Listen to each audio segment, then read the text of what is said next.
to the Parsha Perspective. Each week, we will delve deep in a weekly Torah portion to find a practical and insightful way to enhance your daily life.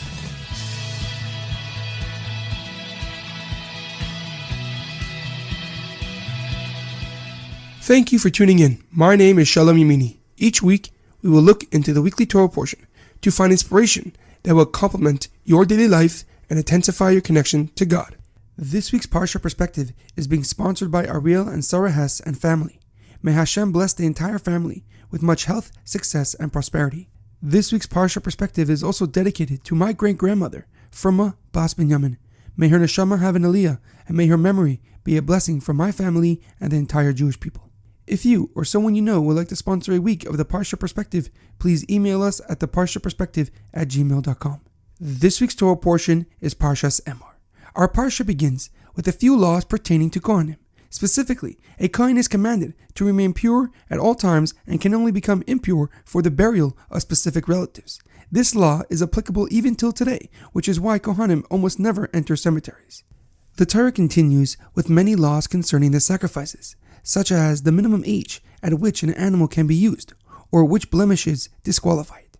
When the Parsha explains the laws of the sacrifices, it says, Shar oiseh oisoives benoi loisishchatu b'yom echad, that you shall not slaughter an ox or a sheep and its offsprings on the same day.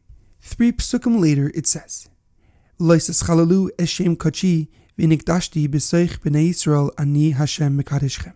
You shall not desecrate my holy name, and I shall be sanctified amongst the Jewish nation, for I, the Lord your God, sanctified you.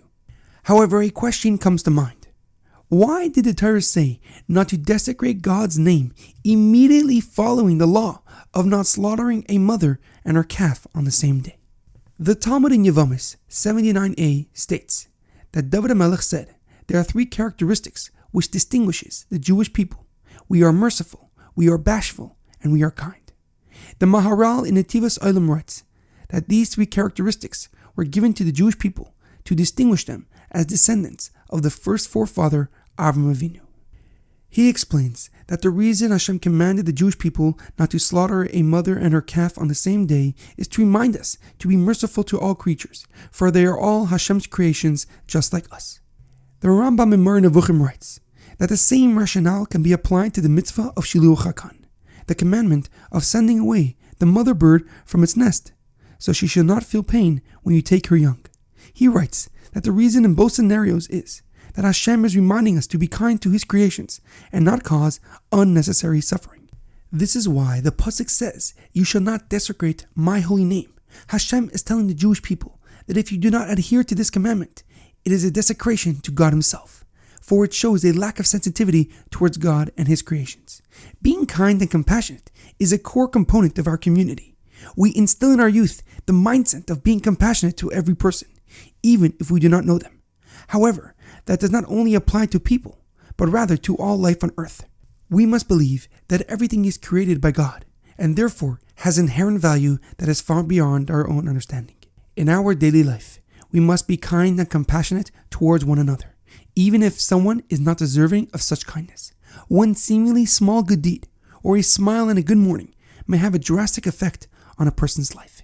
It is imperative that you understand that it is you who gains the most from that interaction, not only because of the reward that you will receive from God, but also the fulfillment that you receive in your life and the bright light that you will shine on this world. There is an amazing quote by Hillel: be like the students of Aaron, love peace, pursue peace, love your fellow, and bring them closer to the Torah.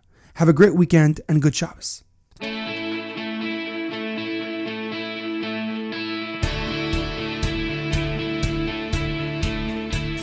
Thank you for tuning in to the Parsha Perspective.